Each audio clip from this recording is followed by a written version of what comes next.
Tale Titans, big stories. Zero fluff.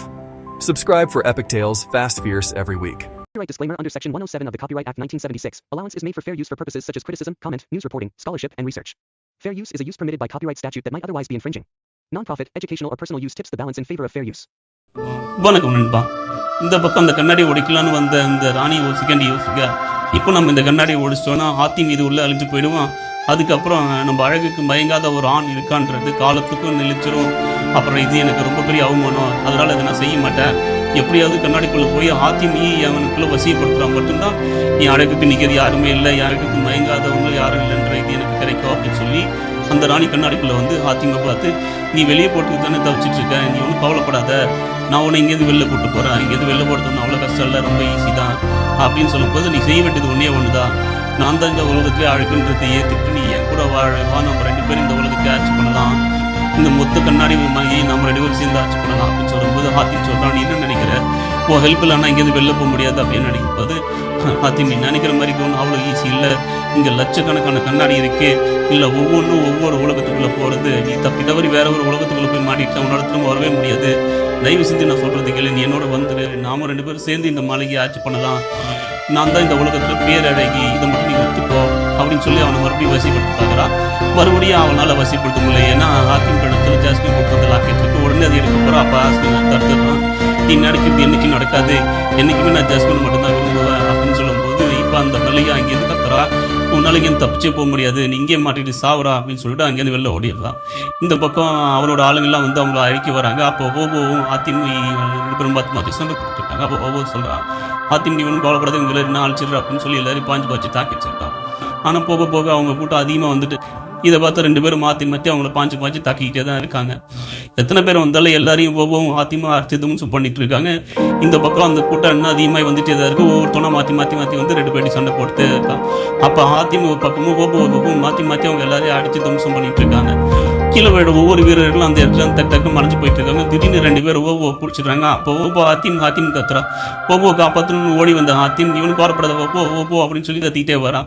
இருந்தாலும் இந்த பக்கம் சில பேர் வந்து ஆத்திமா தடுத்திட்டே தான் இருக்காங்க. அங்கே ஓபோவை இழுத்து போயிட்டே இருக்காங்க. இதுலேருந்து எப்படியா தப்பிக்கிற மாரி முடிவு பண்ண ஆத்தின் ஓபோ இவனுக்கு கவலைப்படாத, நான் உன்னை காப்பாற்றுறேன் அப்படின்னு சொல்கிறோம். கடைசியில் அவங்க எல்லாரும் ஓபோவை அந்த கண்ணாடி போய் எடுத்துகிட்டு போய் மாற்றிடுறாங்க. திடீர்னு இந்த பக்கம் வீரர்கள் வராங்க. இங்கே பார்த்தா ஓபோ கண்ணாடிக்குள்ள மாட்டிட்டு இருக்கா.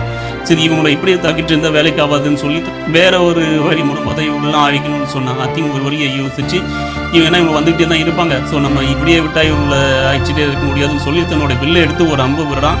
பார்த்தா அவங்ககிட்ட ஒரே அம்புல அங்கே இருக்கிற எல்லாரும் சும்மா கீழே வந்து அப்படியே மறைஞ்சு போயிடுறாங்க. உடனே இந்த பக்கம் ஓபோ ஆத்திமுக கத்திட்டே இருக்கான், நீ இவனு கவலைப்படாத ஓபோ, நான் உன்னை காப்பாற்றுன்னு சொல்லி ஆத்திமுக இவனை எப்படி காப்பாற்றுன்னு சொல்லி ஒரு கண்ணாடியை போய் பார்த்துட்டு இருக்கான். பார்த்தா எந்த கண்ணாடி வழியுமே போக முடியல. கண்டிப்பாக இதுக்கான வழி இருக்குமே அப்படின்னு சொல்லி ஆத்திம் ஒரு கண்ணாடி முடி நின்றுடுங்க. அப்போ தருணா ஒரு கண்ணாடி முடி நிற்கும் போது ஆத்திப்போட மனசாச்சே பேசுது, உனக்கு இதெல்லாம் தேவையா, ஏன்டா இங்கே இப்படி கஷ்டப்படுற, பெசாம நீ அவ சொல்றது கேளு அப்படின்னு சொல்லுது. இருந்தாலும் ஆத்திம் அதெல்லாம் கண்டுக்காம இவர்கள் இதுவாக தான் அதுக்கான வழியாக இருக்கும்னு சொல்லி அது உள்ள போகிறோம். பார்த்தா அது வேற ஒரு உலகத்துக்கு போகுது. இந்த பக்கம் நஜ்மி தச்சானும் பேசிகிட்டு இருக்காங்க. அவனால கண்டிப்பாக நம்ம மலையிலேருந்து தப்பிச்சு வர முடியாது, கண்டிப்பாக அதுக்குள்ளே மாட்டிப்பான், ஸோ இந்த முறை அவன் தப்பிச்சு வரது வாய்ப்பே இல்லை அப்படின்னு சொல்லும்போது, நீ என்னதான் சொன்னாலும் எனக்கு ஒன்றும் நம்பிக்கை இல்லை, இப்படி தான் நீ இவ்வளோ படி சொல்கிறான், ஆனால் அவன் எப்படியாவது இவன் தப்பிச்சு வந்துட்டு தான் இருக்கான் அப்படின்னு சொல்லும்போது, நீ பேசாம பூவை சொன்னேன் நான் பேசி பாருங்க, இந்த தடவை அவள் கண்டிப்பாக ஒத்துப்பா, ஏன்னா ஆத்தியும் தான் மாட்டிட்டால, இதை சொல்லுங்க அவர்கிட்ட, அவங்க கண்டிப்பாக கல்யாணம் பண்ணிப்பா அப்படின்னு லட்சுமி ஏற்றி. இந்த பக்கம் பார்த்தா சுனைனாவும் விஷாலும் பேசிட்டு இருக்காங்க. ஆத்திம் என்னதான் பண்ணுறான்னு தெரியல, இப்படி தான் என் தம்பியை காப்பாற்ற போறேன்னு தெரியல அப்படின்னு சொல்லும்போது, அப்போ தச்சாலோட படம் அங்கே வந்துட்டு இருக்கு. அதை பார்த்தா விஷாலும் சுனைனா என்ன பண்ணுறது தெரியுமா அப்படின்னு ஸ்டூதி பார்த்துட்டு இருக்காங்க. உடனே அங்கே தச்சால் வந்து சொன்னான், சுனைனா நான் சொல்கிறத ஒழுங்கா கேளு, இப்போ அது உன் முடிவை மாற்றிக்கிட்டு என்னை கல்யாணம் பண்ண ஒத்திக்கோ, இல்லைனா அவன் தம்பி இப்படியே தான் இருப்பான், அதுக்கப்புறம் அவன் நிரந்தர சிலையாக மாறிடுவான் அப்படின்னு சொல்லுவோம். ஞாயிறுகளுக்கு முன்னால் ஒன்றுமே பண்ண முடியாதான்னு சொல்லி விஷால் வாழை எடுக்கிறான். பார்த்தா அவனை சத்தி விட்டு மயக்கம் போட வச்சிடறான். உடனே அங்கே வந்து சொல்லி நான் சொல்கிறேன், உனக்கு அவ்வளோதான் மரியாதை, இங்கேருந்து போயிடு, இதுக்கு மேலே நீ இங்கே இருந்துனா உனக்கு அவ்வளோதான் அப்படின்னு சொல்லும்போது, உடனே என்ன ஒன்றும் பண்ண முடியாது, இவன் தானே நான் உனக்கு கல்யாணம் பண்ணிக்கணும், அதனால மட்டும்தான் அவன் உயிரோடு விட்டு போகிறேன் அப்படின்னு சொல்லும்போது, நீ நினைக்கிறது என்றைக்குமே நடக்காது, கனவுல கூட அதை நான் பண்ண மாட்டேன், எப்பயுமே நான் விஷாலம் மட்டும்தான் கல்யாணம் பண்ணிப்பேன் அப்படின்னு சொல்லும்போது, நீ கண்டிப்பாக ஒரு நாளைய வழிக்கு வருவேன், சீக்கிரம் வந்து தான் நான் ஆகணும் அப்படின்னு சொல்லிட்டு அங்கேருந்து தச்சால் கிளம்புறான். இந்த பக்கம் சொல்லி நான் விஷால் அப்படின்னு கத்துறா. பார்த்தா உடனே விஷால் இந்திக்கு நான் விஷால் ஒன்று ஆகலி அப்படின்னு சொல்லி கட்டி பிடிச்சிக்கிறான். இப்போ அந்த கண்ணாடி மூலியமா வேற ஒரு உலகத்துக்குள்ள வந்து ஆத்திம் இங்கேருந்து எப்படி தப்பிக்கிறதுன்னு சுற்றி பார்த்துட்டு இருக்கான். அப்போ அங்கேயும் நிறைய கண்ணாடி இருக்கிறத பார்த்தா ஆத்திம் ஒருவேளை இதில் ஏதாவது ஒரு கண்ணாடிக்குள்ளே போனால் அந்த வழி வந்து வைப்பாரு. திரும்பி பார்த்தா அங்கே இருக்கிற எல்லா கண்ணாடியுமே ஒரு டோர் மாதிரி போட்டுக்குது.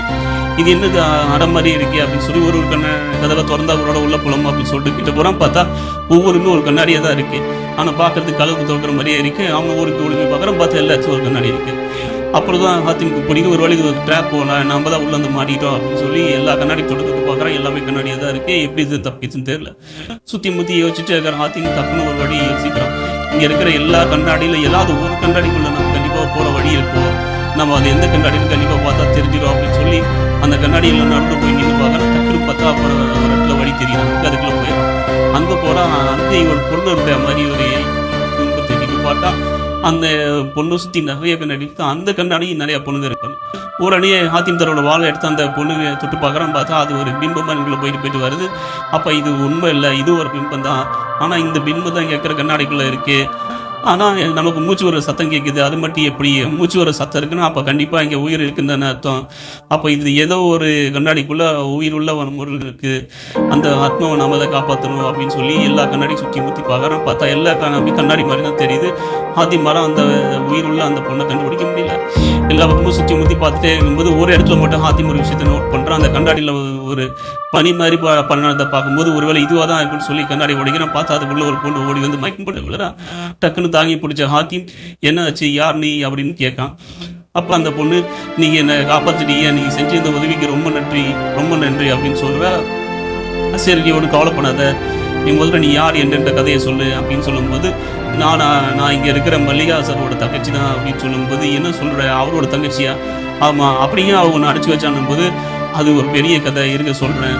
என் அக்கா ஐஸ்வர்யாவும் நாடும் சன்னா 3 பேரும் அக்கா தங்கச்சிக்கு. அப்பா ஐஸ்வர்யா ரொம்ப பேரழகி, அவள் அழகுக்கு முன்னாடி யாருமே நிற்க முடியாது, அவள் அழகுக்கு அவள் தான் நிற்கிற அப்படின்னு சொல்லி நான் அவரை அடிக்கடி புகழ்ந்துட்டே இருப்பேன்.